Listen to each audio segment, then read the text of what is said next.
What's up, everybody, and welcome back to another episode of Killer Brews. If you saw the first episode, you'll know this is the program that brings beer and fear together. So we do a beer review and talk about serial killers. If this is the first time watching this series, I'll give you a bit of a recap. Basically, when I go on the YouTube, I look at a number of different videos. So I like to watch Foresty Forrest cruise around in his van and explore the Pacific Northwest and Canada. I watch some Steve 1998 MRE videos. Can't pass up on watching him open up some 50-year-old MRE and see if it has that sweet hiss when he opens up a can. But the other things I tend to watch are beer videos and serial killer videos. Now, I've been doing beer reviews since July, and I just happen to be a criminal justice professor, and one of the classes that I teach is on serial killers. So I thought this would be an interesting opportunity to kind of combine the two. I know there are a number of channels out there that talk about serial killers and true crime in general, but what I was hoping to bring that would be a little bit different is a bit of an academic approach to the study of serial killers. So as we get deeper into this series, I'm going to focus on one serial killer and we'll kind of analyze them. But before we get there, there's a bit of groundwork that has to be done. And what I'm going to do is go through basically a classification system that was put in place by a couple of professors named the Holmeses, and it's a book that I use in my class, Serial Murder, and I think it's the best approach to kind of defining and classifying serial killers. Now, that being said, it is a social science. There's probably going to be serial killers that maybe fit into multiple categories or don't quite fit the mold or the checklist for one of these subcategories, and that's fine, right? And that's what this is. There's some flexibility, so we'll talk about it as we get going forward. So today what I want to talk about is the difference between serial murder, mass murder, and spree killers. If you watch the news or listen to the media, you probably hear these terms used interchangeably, although they're not the same thing. So in the first episode, we talked a bit about serial killers, and the definition put forth by the Holmes that classifies somebody as a serial killer kind of has a couple of different elements. One is a body count, so you have to have 3 or more victims. One is a time count, so a temporal element, where the killings have to take place over 30 days or longer. And then we have the significant cooling down periods in between the kills. So essentially 3 bodies, 30 days or more, with significant cooling down periods. Now, when we deal with mass murder, this is the killing of 3 or more people at one time and in one place. So you can see how this is different. We're not dealing with long, drawn-out series of murders or attacks. Generally speaking, this is one attack, one place, mass casualties. So common locations, obviously places of employment, schools, your home, or even public places. And we can probably all point to examples of these, right? Places of employment. Many years ago, the term going postal was coined. This was after there were a number of incidents where postal workers, largely stressed or unhappy with their work environment, came in and shot the place up. And this would be an example of someone shooting in the workplace. Schools, there's no shortage of examples here. We have places like Columbine, definitely stand out. Home, and again, we'll get into these in more detail. Most frequently, these are associated with the family annihilator subcategory. So these are folks that kill their family and in many instances kill themselves. And then lastly, public places. And these would be individuals that strike out in public places, like the mall, or we had the country concert shooting out in Las Vegas, things like that. So motivation, what motivates people to engage in mass murder? For the most part, revenge. Now, the revenge can be very specific. So if I'm a student who's picked on at school and I show up at school and shoot the place up, I may have specific victims in mind, i.e. the teachers I don't like, the kids that bullied me, whatever. In other instances, it's a lot more random. So when we talk about people that target public places, someone goes to the mall or say the country concert, shooting out in Las Vegas, there's nothing to suggest that the shooter had any vendetta or anything against any of the individuals at that concert, nothing to suggest he doesn't like country music or any of the performers, but these folks were the target of his rage, right? So the motivations can vary for mass murderers, but for the most part, there's some sort of revenge motif. You're angry, and it could be at someone very specific, family member, classmates, employees, colleagues, or it could be a more generalized anger. I'm mad at the world, I'm mad at the government, so I'll strike out at kind of more random individuals. The one thing that's kind of a note here is generally mass murderers don't kill anyone after the initial mass attack. So for the most part, we have one large in many instances, mass fatality incident, and that's kind of it. Now, there are some, I guess, exemptions, or there's some examples of folks that don't quite fit this. So if we look at Anders Breivik, for example, he planted a bomb at a government building in Oslo and then goes and strikes at Utoya Island. But for the most part, we're dealing with one large event, and that's kind of it. Now, in many instances, the individual then take their own life, or they may put themselves in a position where they're killed via the police in a kind of suicide by police setup. But in many instances, these folks aren't taken alive. So we'll get into the subtypes of mass murderers. So first we have a subtype called disciple killer. And these are folks that follow and kill at the behest of a charismatic leader. So if you think about somebody like Charles Manson, Charles Manson had other people do the dirty work for him. So somebody like Squeaky Fromm or Tex Watson could fall into this category of a disciple killer. They're following and they're devoted to this charismatic leader, and they act on their behalf. Next group would be family annihilator. This is someone who kills their entire family. This is probably the most common type of mass murderer, simply because the large-scale mass fatality events are kind of rare, where it's more common that you have somebody who's angry, maybe because of a divorce or financial situation or whatever it may be, and they decide to kill their spouse, their children, and then in most instances take their own lives. Now, overwhelmingly, these are going to be males. Maybe you lose the job, you're getting divorced, your wife's going to take your kids away from you. So what do? Act irrationally, but you maybe kill your wife, maybe kill the children, and then turn the gun on yourself. So family annihilators. Disgruntled employee killers. This is pretty straightforward, right? You're a disgruntled employee. You view your workplace as having done you wrong in some way. So maybe you were fired or disciplined, or you're denied a promotion, whatever it may be. You're upset. So what do? You show up at work with a weapon and kill your work colleagues, your boss, or other folks that happen to be at your place of employment. Ideological killer. This subcategory is sometimes called the Pseudo Commando. These folks are kind of interesting in that they stockpile weapons to lash out against something which they perceive as not right in the world. So they often have pseudo-political leanings, and they may be affiliated with terrorist group or extremist groups, or they may just be operating as a lone wolf on their own. But again, this has more political overtones, religious overtones, things like that. Set and run killers. These are individuals who do not intend to get caught. So they may have an escape route plan. They usually intend to set some kind of weapon and escape. So, if we think about this most recently, this would be something like the Tsarnaev brothers. They planted a bomb at the Boston Marathon and then left. They weren't suicide bombers. They didn't plan to take their own life. They planned to hurt or kill a lot of people and then distance themselves and get away. Right? Now, it didn't happen. They wound up getting caught, but they probably fall into this category.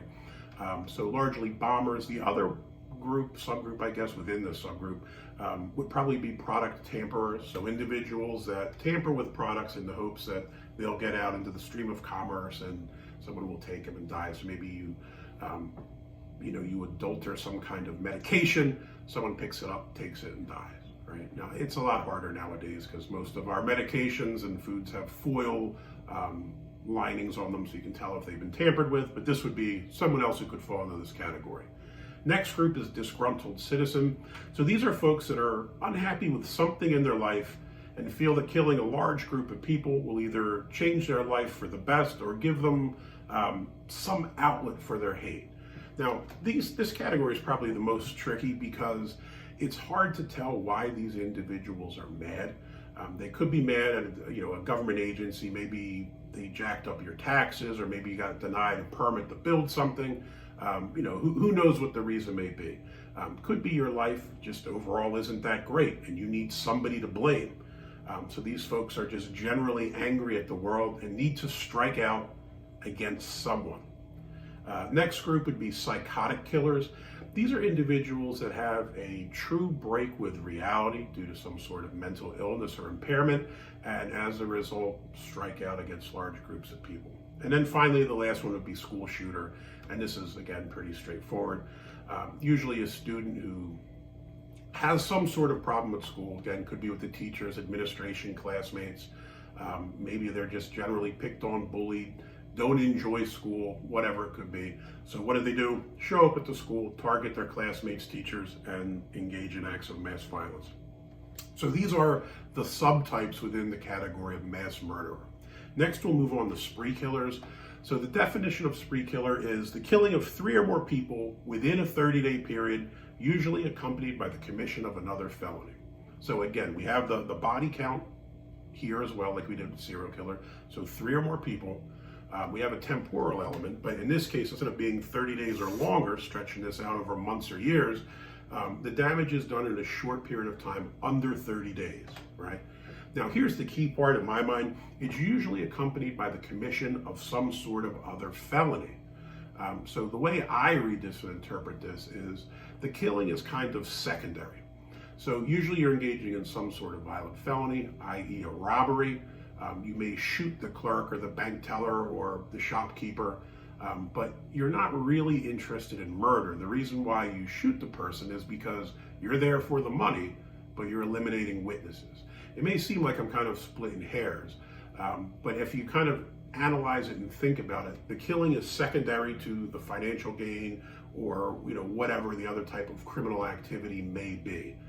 It's not always easy to figure out what the difference is.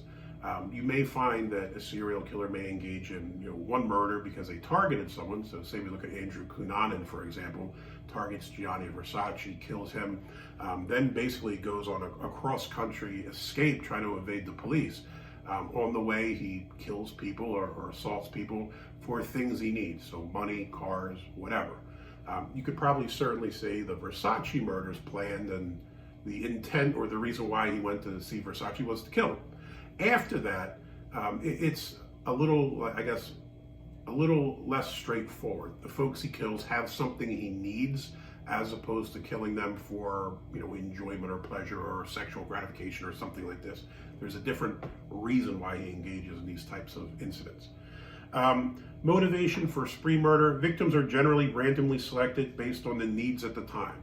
So, we talked about with serial killers, most have an ideal victim type, so some kind of characteristic that they seek out to target these victims. Could be your looks, profession, sex, race, whatever. Here, the personal attributes are a lot less important than what they possess at that given time. So, if I'm someone like Cunanan, I'm on the run from the police, I need a car. Who's a potential victim? Anybody with a car that's kind of around me at that time. So it doesn't matter if you're black, white, Hispanic, tall, short, fat, if you're a doctor, lawyer, prostitute, student, doesn't matter, right? If you have a car and you're in my path as I'm trying to escape, you're a potential victim. We'd say they're random. They're not completely random, right? So somebody without a car is not going to be a potential victim, but anybody with a car in the area could fall into the victim class. The other thing when we deal with these spree killers, they tend to do damage in a short period of time. And generally, there's no cooling off periods, or I guess very brief cooling off periods. And again, the idea is it's a spree. It's kind of a continual stream of criminal activity.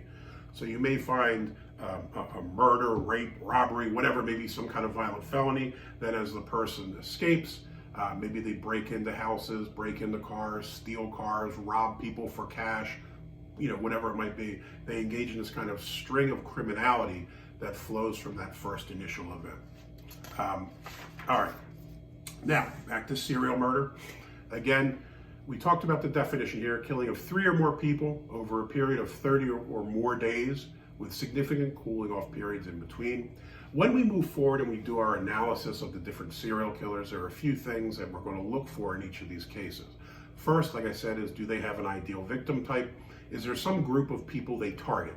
Again, it could be based on occupation, so frequently prostitutes are targeted. Could be based on looks. Maybe there's some kind of physical attribute that you seek out in your victim. Could be based on age or any number of different criteria, right? So that's the first thing we'll look for. Next, we'll kind of look to see if the killer is act or process focused. And this basically focuses in on the way in which they dispatch or kill their victim. So a killer who's act focused kills very quickly because the killing is the end goal, right? The killing is about the act itself. So in this category, frequently we see visionary serial killers and mission-oriented serial killers.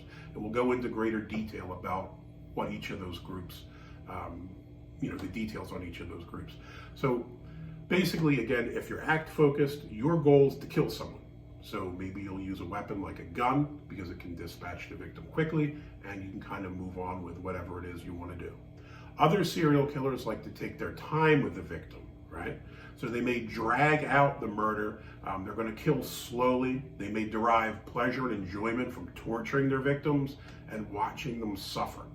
So in this category, you probably have the hedonistic lust and thrill, maybe comfort, as well as power control killers. And we'll talk in greater detail about what each of those are as well.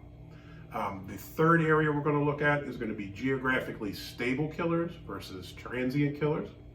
And this is basically based on the area in which they kill.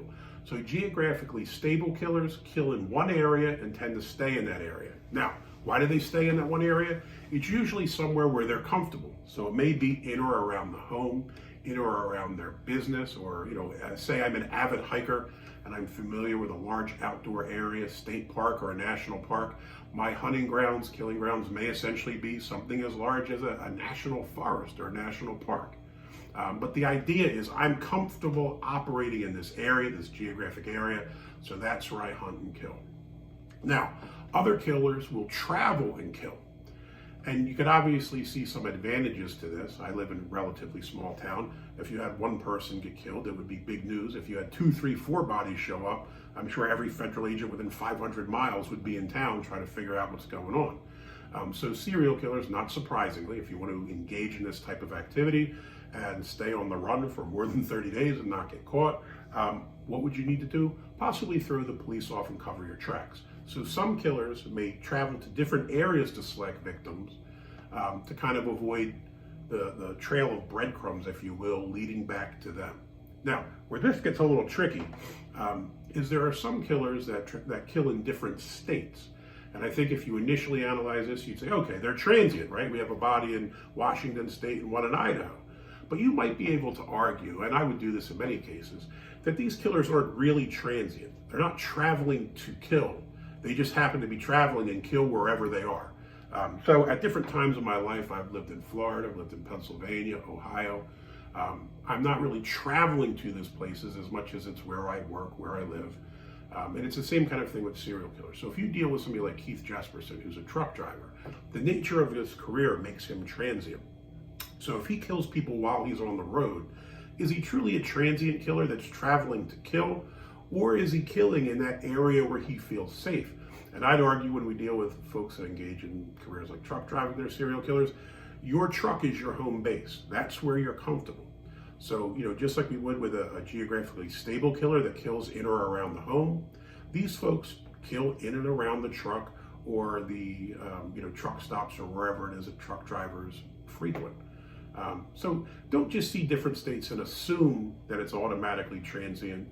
They could be stable. And again, people move. Say you lived in Ohio half your life, and then you move away to college to another state, and then live in that state for the next 20 years.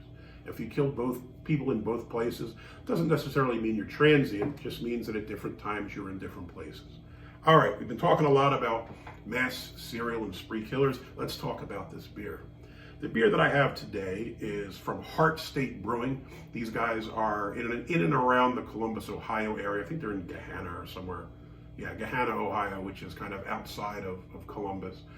This is a brewery that I hadn't seen before the last month or so, and they started to pop up on the shelves.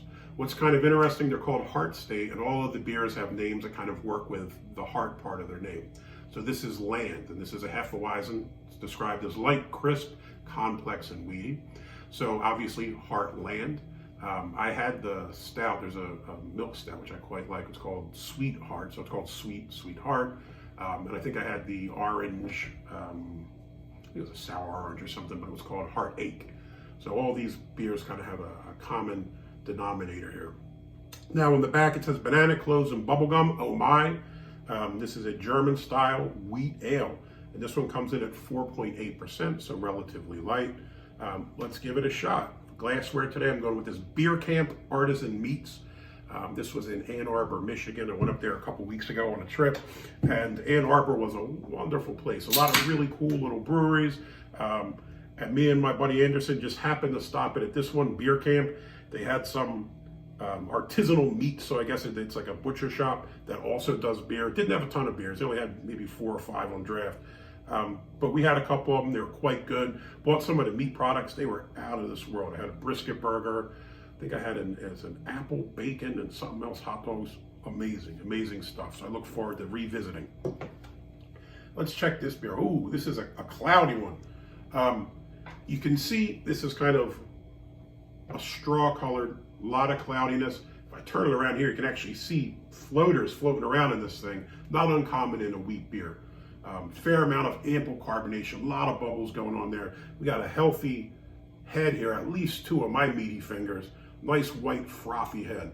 So that's a nice looking beer. As it's a Friday, seems like the appropriate time. Let's check this bad boy out. The nose, you pick up the banana and a bit of clove like you'd expect in a beer of this type.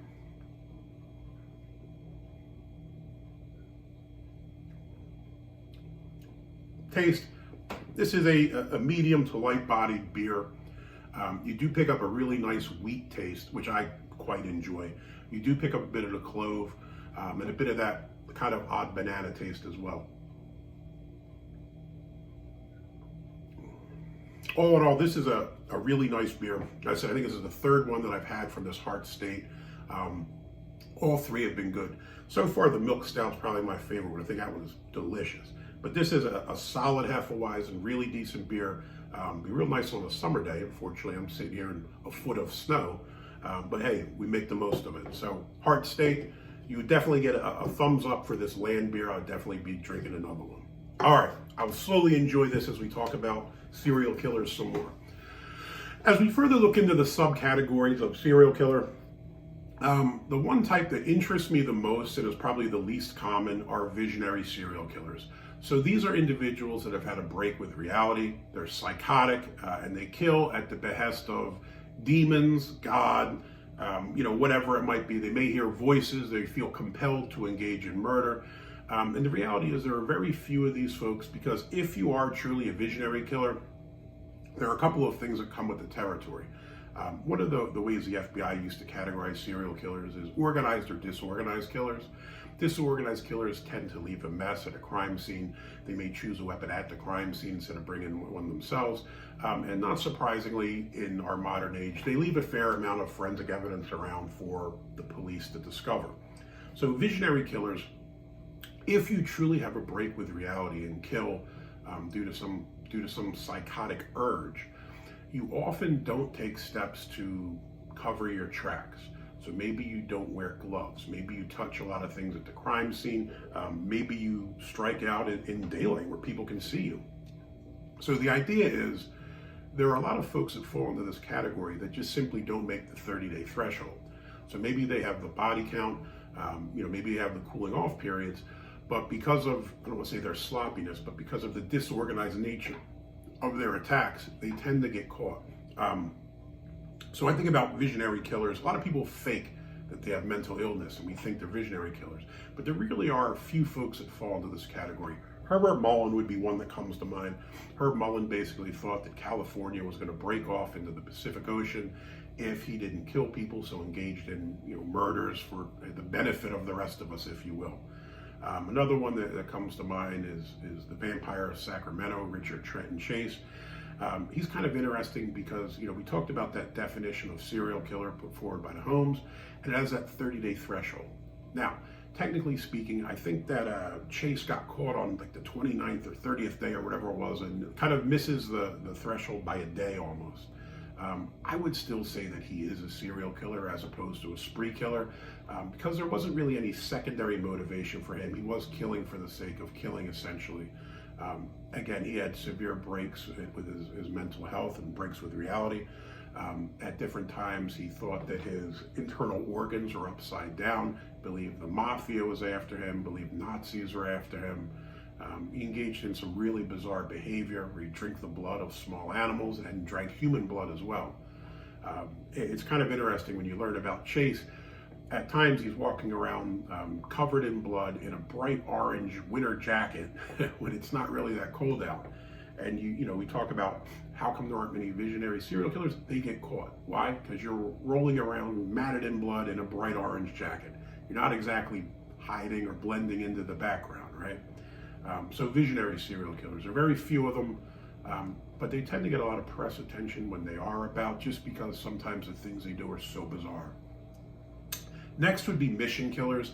These are individuals who believe that they're meant to rid the world of some group of undesirable people. Now, who those undesirable people are varies based on the killer. It could be based on age, race, sex, occupation, whatever it might be, religion, anything. Could be something that you don't like, so you target this group of individuals. Common targets for mission killers are prostitutes. So a lot of times what you have is serial killers that had some kind of bad relationship with a female in their life, maybe their mother, wife or ex-wife, girlfriend. But instead of striking out at the girlfriend or ex-wife, they target other females. They're kind of like proxy victims. So what do? I target people that maybe look like my girlfriend or my mother or my ex-wife, because I think they're bad people. Or maybe your family fell apart because your mother cheated on your father, or your father cheated with a prostitute. So you then target prostitutes because you view them as something negative in society and they need to be eliminated. So you'll strike out at these folks and try to kill them. Now again, when we talked about the act versus process focus, they tend to be act focused because their goal is to get rid of this group of undesirable people, not necessarily draw this out, torture them, abuse them, anything like that, just to eliminate them. So missionary serial killer. Next is the hedonistic category, and this gets broken down into 3 subcategories. So hedonistic lust, thrill, and comfort. Hedonistic killers kill because they find it pleasing in some way for the most part. So hedonistic lust generally kill for sexual gratification while the victim is alive and once they're deceased. So the key element here is this bit about necrophilia. Not surprisingly, if you engage in some sort of enjoyment while the victim's alive, you may see signs of torture, aberrant sexual activity, sexual assault, all these types of things. They may drag this out as much as humanly possible. They may choke the victim until they pass out, revive them, and engage in these types of barbarous activities some more. Even once the victim's dead, they derive some kind of enjoyment out of them. So you'll see them engage in necrophilia. They may dump the bodies and then visit the dumping grounds and engage in activity with the body, or they may keep trophies. So in the case of Doug Clark and Carol Bundy, they kept a severed head in the freezer, the fridge, and they break it out and use it during their sexual activities. But the idea is you have this element of necrophilia. And again, it kind of goes to asserting dominance or power over this victim in life and in death. Now, next subcategory is hedonistic thrill. This basically is a killer who needs some reaction from a living victim. So they like pain, terror, horror. They want to see that fear in your eyes. They want to see you pleading for your life. They want to hear you begging to let them go. And basically, what do they get out of this? They get some form of satisfaction. Could be sexual, could be psychological, could be both. Now, once the victim is dead, the process is over. These killers, again, tend to be process focused. So if what I enjoy, what turns me on sexually or psychologically is watching you suffer, beg, squeal, whatever, I kind of have a vested interest in dragging this out. So you're definitely going to see a prolonged death. So that could involve torture using all kinds of bizarre implements. It will probably involve some sort of sexual assault. And you're going to see this drug out for as long as possible, because once the victim's dead, they no longer have any value to the killer. So this may be drawn out over hours, days, weeks, just depends on the serial killer. And again, once the victim's dead, they no longer have any value because I can't get that fear or apprehension from the victim once they're deceased. Okay. Last part, the comfort killers. For the most part, they're not killing for sexual reasons, but for creature comforts. So this could be life insurance policies, cash, maybe you're trying to get the home, maybe you kill your business partner, poison them, you kill them, and then you become the sole proprietor of the business, whatever it may be. Comfort killers, females make up a really small minority of the overall body of serial killers, but of the female serial killers out there, a majority tend to fall into this category, the comfort killer. You used to have what they'd call black widows, which were folks that would get married. So say I'm a young female, I marry an older guy who has a little bit of money, I slowly poison him, he dies, I get the house, the car, the life insurance policy. I then remarry someone a year or two later, kind of rinse, lather, repeat, do the same thing over and over again. Now, in the old days, it was probably a lot easier to get away with this. Now with police sharing information, advances in forensic science, obviously the insurance companies are looking into any suspicious deaths. It's a lot less common to be able to engage in those types of activities successfully. Doesn't mean it doesn't happen. I'm sure we can all point out someone who's still doing this type of stuff, but for the most part, we don't tend to see those black widows as much. Now, we may see them engaging in comfort kills, if you will, for something other than money. Again, could be business, could be some sort of personal relationship you're hoping to benefit from. But the idea is that there's no sexual element to these kills, okay? Now, last category is power control killers. These are folks that kill because they derive pleasure from being in control of the victim's destiny. Now, this is probably the most controversial because you could probably argue that there's a power control element to a lot of the other types of killings. Visionary killers, probably not so much, but I think you could probably say there's a power control element for mission killers, hedonistic lust and thrill, definitely even hedonistic comfort. Basically these folks enjoy playing God and controlling the victim's life and death. And that's what they're really deriving the pleasure from, is this sense of control. Now, somebody like Ted Bundy, you could probably say is definitely a power control killer. He's basically said as much himself when he does a series of different interviews you'll see on YouTube and other places. But you could probably say he falls into hedonistic lust as well, right? And I think you could say that for a lot of killers, that they probably clearly fit into hedonistic lust or thrill, but there's probably some power control element. And it's really difficult when you think about this, when you do the analysis, because how do you know the killer's real intent? How do we know if they're killing for psychological or sexual gratification, or if they're really engaging in this because what they like is that godlike complex, the ability to be in control of somebody's life. It's not always easy to tell. Sometimes killers will come out and tell you the reason why they do things.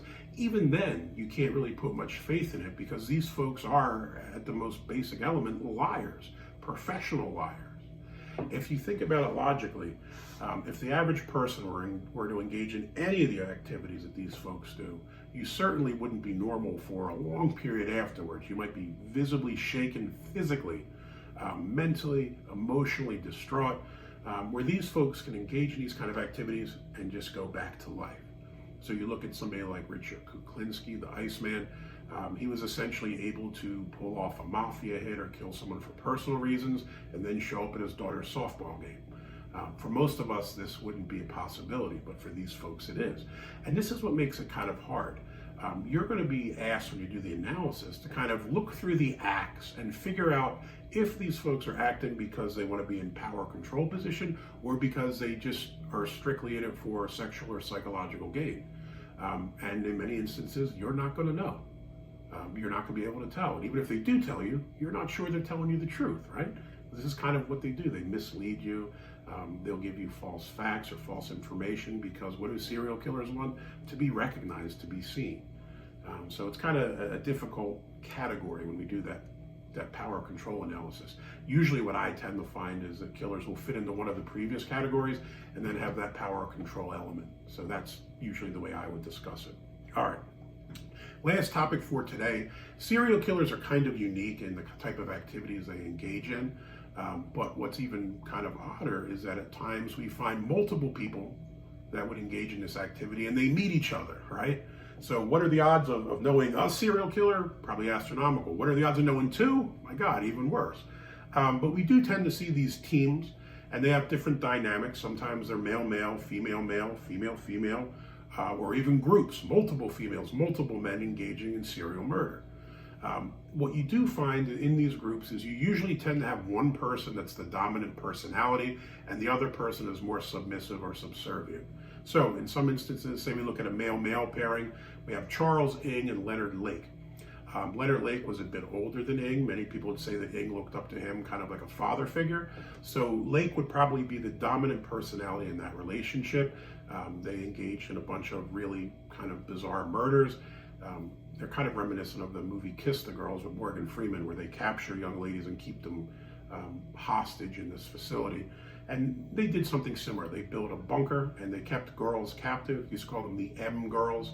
Apparently it was based on a book called The Collector, and forced the females to engage in whatever type of activities they wanted, and then dispatched them when they were done with them. Now, if we look at a female-male pairing, you could have Paul Bernardo and Carla Homolka, often called the Ken and Barbie Killer. They're from Ontario, they're from Canada. So Paul Bernardo, for a long time, was engaged in serial rapes. He was known as the Scarborough Rapist, and he used to target young ladies who were waiting at the bus stop, abduct them and assault them, and then not kill them though. He winds up meeting Carla Homolka, and once these two get together, it's kind of a match made in hell, if you will. They then begin targeting young women, the first victim being Carla's own sister, who they drugged, and after she was drugged, she chokes on her own vomit and dies. They then went on to target some other younger women, sexually abused them, killed them, and in what Canadians call the deal with the devil, the state cuts a deal with Carla to basically turn state's witness against Paul. What the state didn't know at the time was there was a series of videotapes where they recorded their murders, and it shows Carla not as this kind of victim who's along for the ride, but as an active participant and someone who's a lot more involved than she let on. Nonetheless, they cut a deal. So Paul's sitting in prison, and Carla's living in the Caribbean somewhere. She got out of jail a few years ago, remarried, and last I heard had moved to the Caribbean. But this is the female-male partnership. Now, most people would look at that pairing and say, Paul's the bigger, more physically imposing male. He's got to be the dominant partner, and Carla's along for the ride. I would say it's probably the opposite. And the reason is, I would say Paul, again, horrible person, engaged in serious criminal activity, but he wasn't a murderer until he meets Carla. She's the one who kind of pushes him over the edge. And I think if you take that, as well as the evidence on the videotapes, now I've never seen them because I think they were destroyed by the Canadian courts. I think she's a lot more involved, and she might have been the driving force there. Now, as far as female-female, we'll have groups like the sisters Delfina and Maria De Jesus Gonzalez. They were down in Mexico. There was 4 sisters initially. They basically ran a brothel, for lack of better terms, where they would have young women, keep them hooked on drugs, and use them to make money. So obviously, if they're using them as prostitutes, they collect the money off them. Once they become too addicted to drugs, too ill, or they can't earn anymore, they kill them. They would also kill males that came to their location with large amounts of cash. So if you showed up looking to engage in some activity as a prostitute, had a stack of cash, they might kill you and leave you buried in the property somewhere. So again, eventually the police went and searched the grounds, and I guess they found, I think it was something like 80 females, 10 or 11 males, and then some fetuses. So they're equal opportunity employers in that regard, that they would target just about anybody if it benefited them financially. As far as larger groups of males, we have someone like the Chicago Ripper Crew. I think we had 4 folks there, Cucuralises, Gex, and I forget the other guy's name. But these are a group of 4 folks that engage in serial murder. I know a number have been convicted. I know there's some, debate as to whether all the parties are involved, as some of them deny it, not surprisingly. But I wrote to them, and I know at least one of the Chicago Ripper Crew wrote back to me and denied all involvement in it, even though he's been convicted and is in prison. But these were folks that would kidnap females, basically torture them, and use their body parts as part of satanic rituals. So I know there are allegations that they ate part of the flesh. They used piano wires to sever part of the female anatomy. But these were group dynamic. And again, even in this group dynamic, there was an older figure amongst the group that is kind of determined to be the leading actor in this criminal activity. So These are the subgroups and the subtypes and some of the dynamics that we have to look for when we analyze serial murder. And again, as we move forward, eventually I'll get to looking at serial killers. We'll talk about what they did, and we'll use this framework to try to fit them into one of these categories. So we'll try to figure out, are they a hedonistic lust killer, hedonistic thrill? Are they a missionary serial killer? What are they? I hope you guys enjoyed the video today. If you have, please hit that subscribe button. If you want to see more videos, please hit the like button if you like the video. And as always, if you have any comments or questions, please jump in down below. Let me know what your thoughts are. I'm happy to talk about this kind of stuff and always interested to hear what the viewers think. Hey, until next time, hope you'll have a glorious week. Stay safe, stay warm. Cheers.